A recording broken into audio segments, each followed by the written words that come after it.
4월 21일자 말씀 사무엘하 6장 16절에서 23절 말씀입니다.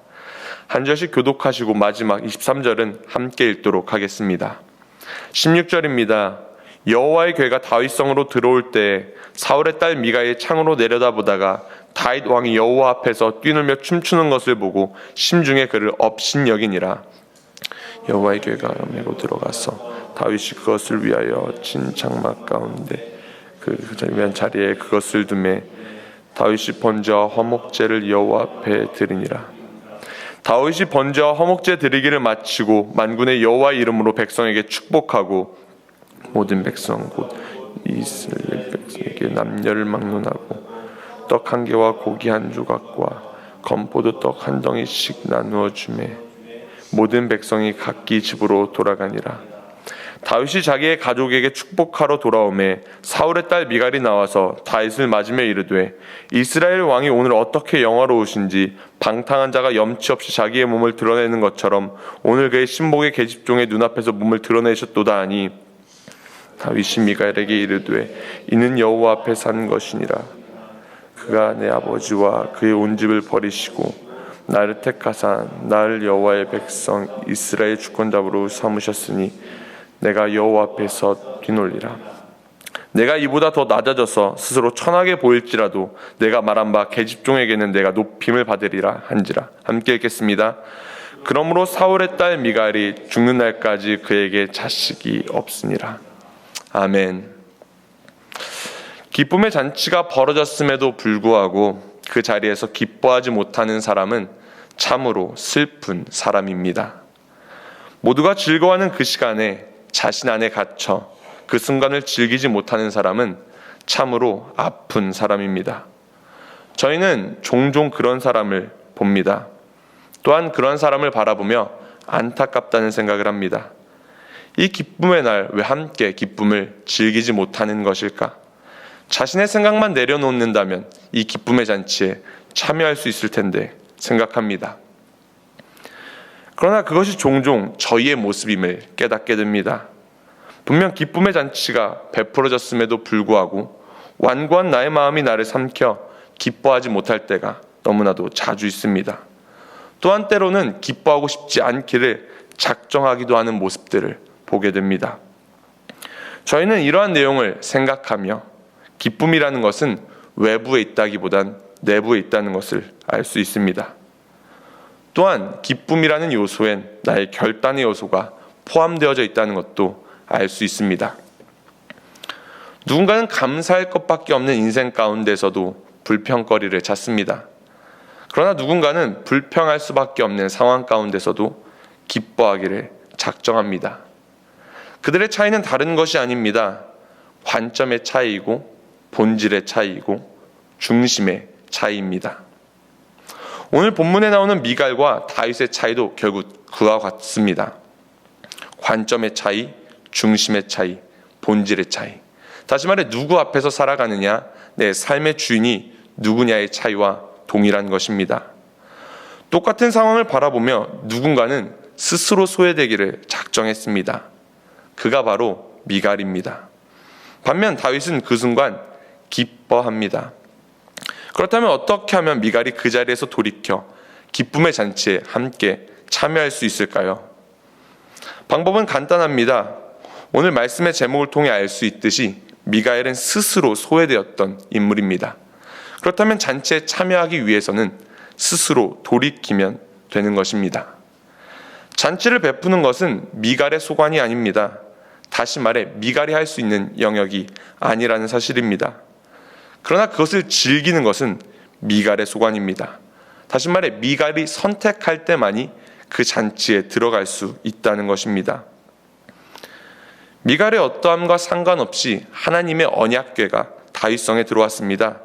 다시 말해 미갈과 어떠함과 상관없이 미갈에게 잔치를 참여할 수 있는 권한이 생겼다는 것입니다. 그러나 미갈은 그 순간 그 잔치에 참여하지 않기를 선택했습니다. 그리고 창문을 바라보며 그 상황들을 정죄합니다. 잔치를 베푸는 것은 주님의 일입니다. 그러나 그 잔치에 들어가는 것은 저희의 일입니다. 저는 이러한 미가를 묵상하며 주님께서 오늘 미가를 향해 이렇게 말씀하고 계심을 느낄 수 있었습니다. 슬픈 여인 미가라, 아픈 여인 미가라, 너도 내려와서 이 자유의 잔치에 참여하거라. 이 자유의 잔치에 참여해서 함께 즐거워하자 말씀하시는 주님의 마음을 볼 수 있었습니다. 16절 말씀입니다. 여호와의 궤가 다윗성으로 들어올 때 사울의 딸 미갈이 창으로 내려다보다가 다윗 왕이 여호와 앞에서 뛰놀며 춤추는 것을 보고 심중에 그를 업신 여기니라. 미갈은 언약궤가 들어오는 것을 창문을 통해 지켜보고 있었다고 합니다. 추측해보건대 그도 언약궤에 대한 관심이 전혀 없었던 것은 아니라고 보여집니다. 그러나 그는 그 순간 기쁨보다는 사람의 시선을 주목함으로 스스로 소외되기를 선택하였습니다. 한편으로 생각할 때 이러한 미가엘이 이해가 되기도 합니다. 왜 그렇게 마음이 꼬여있고 기쁨의 날 함께 할 수 없었던 인물이 되었는지 저희는 알 수 있다는 것입니다. 미가엘 그는 참으로 쉽지 않은 인생을 살았던 인물입니다. 다윗을 사랑했던 미가엘. 그러나 아버지가 다윗을 죽이려 하자 다윗과 억지로 헤어져야 했던 인물이 바로 미가엘입니다. 그리고 시간이 흘러 다시 마음을 다잡고 다른 남자와 결혼했던 그녀. 그러나 다윗이 다시 힘을 갖게 되자 미가엘을 데려옵니다. 참으로 파란만장한 인생을 산 것이 미가엘입니다. 어찌 보면 그의 마음이 이렇게 꼬여있는 것도 이해가 될 것 같기도 합니다. 그러나 다윗의 삶도 별반 다르지 않습니다. 사무엘 선지자가 새로운 왕을 뽑기 위해 이새의 집에 왔습니다. 그러나 이새는 다윗을 부르지 않습니다. 당대 최고의 선지자인 사무엘이 왔음에도 불구하고 집에서 얼마나 인정받지 못하는 아들이었으면 이새는 그를 부르지 않습니다. 그는 철저히 고독한 삶을 살았던 인물입니다. 그리고 사무엘이 그에게 기름을 부음과 동시에 그의 삶은 더욱 고독해져만 갔습니다. 다윗은 날마다 생각했을 것입니다. 하나님께서 나에게 기름을 부으셨는데 나는 도대체 언제 왕이 되는 것일까? 그의 인생도 참으로 쉽지 않은 인생이요 파란만장한 인생이라는 것을 알게 됩니다. 두 쉽지 않은 인물들을 살펴볼 때 저희는 깨닫게 됩니다. 저희 모두는 각자 사연이 있습니다. 그리고 그 사연 가운데 많은 아픔이 있는 것도 사실입니다. 그러나 저희는 오늘 대조되는 두 인물을 통해 다시금 생각하게 됩니다. 누구는 그 어려운 상황 가운데서 하나님 앞에서 살기를 작정했습니다. 그리고 하나님만을 예배했습니다. 그러나 누구는 그 시간을 지나며 사람을 바라보며 사람 앞에서 살기를 작정했던 것을 보게 됩니다. 그 결과 누구는 기쁨의 잔치에 참여하지만 누구는 스스로 소외되는 자리를 가게 되었음을 보게 됩니다. 나는 오늘 내 삶 가운데 누구를 주목하며 살아가는지, 또한 내 삶 가운데 나는 어떠한 잔치에 참여하고 있는 자인지 돌아보는 하루 되시길 축복합니다. 상처에 주목하는 삶이 아니라 이미 벌어진 그 잔치를 바라봄으로 기쁨의 잔치에 참여하는 모두 되시길 축복합니다. 다시 한번 16절 말씀 읽겠습니다. 여호와의 궤가 다윗성으로 들어올 때 사울의 딸 미갈이 창으로 내려다보다가 다윗 왕이 여호와 앞에서 뛰놀며 춤추는 것을 보고 심중에 그를 업신여기니라. 이 16절 말씀을 묵상하며 또 한 가지 깨닫게 된 것은 신앙은 절대 장식의 대상이 아니라 사랑의 대상이 되어야 한다는 것입니다. 언약궤가 들어온 다윗은 기뻐 춤춥니다. 여호와의 영이 임하는 곳에 자유가 있기 때문입니다. 그 자유를 만끽하였던 다윗, 그에게 언약궤는 장식의 대상이 아니라 사랑의 대상이었습니다. 그래서 왕의 신분도 벗어 던지고 사랑함으로 어린아이처럼 뛰놀 수 있었던 것입니다. 반면 미갈은 그런 다윗을 바라보며 눈시울을 찌푸립니다. 미갈에게 다윗은 사랑의 대상이 아니라 장식의 대상이었기 때문입니다. 저희의 신앙이 또는 어떠한 관계가 장식이 될 때 저희는 스스로 소외되어질 수밖에 없습니다. 왜냐하면 그 장식이 나의 생각과 다른 결과를 나타낼 때 내 마음에 한가득 불편한 마음이 생기기 때문입니다. 장식이 아닌 사랑으로 연합되어지는 모두 되시길 축복합니다. 그렇다면 어떻게 장식이 아니라 사랑으로 연합되어질 수 있을까요? 방법은 한 가지입니다. 사랑의 근본 대신 그분께 붙어 있을 때만 가능합니다. 내가 사랑하고 싶다고 사랑할 수 있는 것이 아닙니다. 그분을 통해서 그분 안에 있을 때만 사랑할 수 있음을 배우게 됩니다. 다윗은 그 방법을 어려서부터 배웠던 인물입니다. 그 방식은 바로 예배였습니다. 그는 아무도 없는 들판에서 몇 마리 되지 않는 양을 치며 주님만을 향해 노래했던, 예배했던, 사랑했던 예배자입니다. 그의 사랑의 유일한 대상은 언제나 주님이셨습니다. 지켜봐주는 사람이 아무도 없을 때도 그는 예배했습니다. 그리고 그 작은 자리에서 예배할 수 있었던 그는 이제 왕이 되어서도 그 무엇과 상관없이 주님만을 예배하고 주님만을 사랑하고 있음을 보게 됩니다. 지금 사랑하는 사람만이 내일 사랑할 수 있습니다. 지금 예배하는 자만이 내일도 예배할 수 있습니다. 지금 사랑을 선택하고 지금 예배를 선택하는 모두 되시길 축복합니다. 17절 말씀입니다. 여호와의 궤를 메고 들어가서 다윗이 그것을 위하여 친 장막 가운데 그 준비한 자리에 그것을 두매 다윗이 번제와 화목제를 여호와 앞에 드리니라. 성경은 분명 다윗이 그 언약궤가 들어오는 것을 준비한 자리에 두었다고 기록합니다. 그분의 임재는 준비되어진 곳에 거하십니다. 매일매일 그분의 임재를 사모함으로 준비하는 삶을 살아가시길 축복합니다.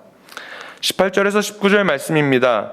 다윗이 번제와 화목제 드리기를 마치고 만군의 여호와의 이름으로 백성에게 축복하고 모든 백성 곧 이스라엘 무리에게 남녀를 막론하고 떡 한 개와 고기 한 조각과 건포도 떡 한 덩이씩 나누어 주매 모든 백성이 각기 집으로 돌아가니라. 다윗이 너무 기뻐 모든 백성을 축복하며 양식을 나눠줬습니다. 그리고 이제 집에 돌아가 자신의 가정을 축복하려는 모습을 보게 됩니다. 그런 그가 처음 집으로 들어가서 듣게 되었던 말은 좋은 말이 아니었습니다. 20절 말씀입니다. 다윗이 자기의 가족에게 축복하러 돌아오매 사울의 딸 미갈이 나와서 다윗을 맞으며 이르되 이스라엘 왕이 오늘 어떻게 영화로우신지 방탕한 자가 염치 없이 자기의 몸을 드러내는 것처럼 오늘 그의 신복 계집종의 눈앞에서 몸을 드러내셨도다 하니. 미갈은 기쁨의 잔치에 가득했던 다윗을 못마땅하게 표현하고 있음을 보게 됩니다. 어떻게 왕이 왕의 신분에 맞지 않는 행동을 하셨냐 말하며 기쁨에 가득했던 다윗을 향해 찬물을 끼얹는 장면입니다. 이에 대해 다윗은 미갈 향해 이렇게 대답합니다. 다윗이 미갈에게 이르되 이는 여호와 앞에서 한 것이니라. 그가 내 아버지와 그의 온 집을 버리시고 나를 택하사 나를 여호와의 백성 이스라엘의 주권자로 삼으셨으니 내가 여호와 앞에서 뛰놀리라. 어찌 보면 이러한 다윗도 참으로 대단하다는 생각이 듭니다. 당시 사회적 분위기가 그랬는지는 모르겠지만 어떻게 자신의 아내를 향해 주님이 내 아버지는 버리고 나를 택하심으로 내가 너무나 기뻐 뛰논다고 말할 수 있는지 모르겠습니다. 다윗이 참으로 탁월한 왕입니다. 하나님을 사랑하는 왕이었음이 분명합니다. 그러나 말을 이쁘게 할 수 있는 왕은 아니었다는 생각이 듭니다. 말이 맞다고 다 좋은 말이 아니라는 것을 배우게 됩니다.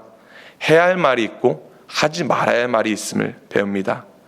상대방의 마음을 헤아리며 말할 수 있는 것이 주님의 마음이요 주님의 지혜임을 배웁니다. 그리고 22절 다윗은 이어 이렇게 고백합니다. 내가 이보다 더 낮아져서 스스로 천하게 보일지라도 내가 말한 바 계집종에게는 내가 높임을 받으리라 한지라. 말은 이쁘게 하지 못하는 다윗이었지만 그의 신앙의 고백은 참으로 멋들어집니다. 다윗은 말합니다. 내가 이렇게 수치를 드러내는 것은 아무것도 아니다.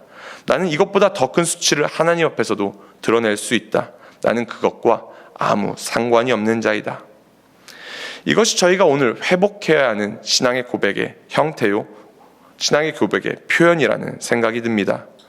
저희는 주님 앞에 나아갈 때 너무나도 많은 가면을 씁니다. 기도를 할 때며 찬양을 할 때며 일상을 살아갈 때 수치의 두려움 가운데 가면을 쓰며 스스로 나를 속이는 모습들을 너무나 자주 보게 됩니다. 때로는 주님 앞에 진실한 고백 한번 올려드리는 것이 참으로 쉽지가 않습니다. 그러나 다윗은 말합니다. 그분이 나의 왕이시고 그분이 나의 아버지이신데 무엇이 문제겠느냐. 이 고백이 회복되어지는 하루 되시길 축복합니다. 이렇게 기쁨이 가득했던 날 사소한 다툼이 생겼고 그 결과를 23절은 이렇게 말해주고 있습니다. 그러므로 사울의 딸 미갈이 죽는 날까지 그에게 자식이 없느니라. 사울의 딸 미갈이 왜 자식이 없었는지에 대해 성경은 명확하게 기록해주고 있지는 않습니다. 그러나 저희가 이 이야기를 통해 알 수 있는 것은 당시 사회적으로 봤을 때 자식은 축복의 상징입니다. 다시 말해 미갈이 이 사건 이후 축복과 거리가 먼 삶을 살게 되었다는 것을 저희는 알 수 있습니다. 사실 누구보다 축복받기 합당했던 인물이 미갈입니다. 그는 이스라엘 1대 왕 사울의 딸이었습니다. 그리고 현재 왕인 다윗의 아내이기도 합니다. 그러나 그런 그가 누구보다 불행한 삶, 저주받은 삶을 살게 되었음을 성경은 기록하고 있습니다. 그 이유가 무엇입니까? 그 이유는 다른 것 때문이 아닙니다. 그가 이미 축복을 받았음에도 불구하고 그 축복을 의지하는 삶이 아니라 사람을 바라보며 스스로 소외되기를 선택했기 때문입니다. 저는 오늘 본문 말씀을 묵상하며 결국 이 미가엘이 나의 모습이라는 것을 깨닫게 되었습니다. 이미 예수 그리스도의 십자가 사건으로 모든 것이 자유케 되었습니다. 이미 예수님께서 모든 복을 저희에게 허락하셨습니다.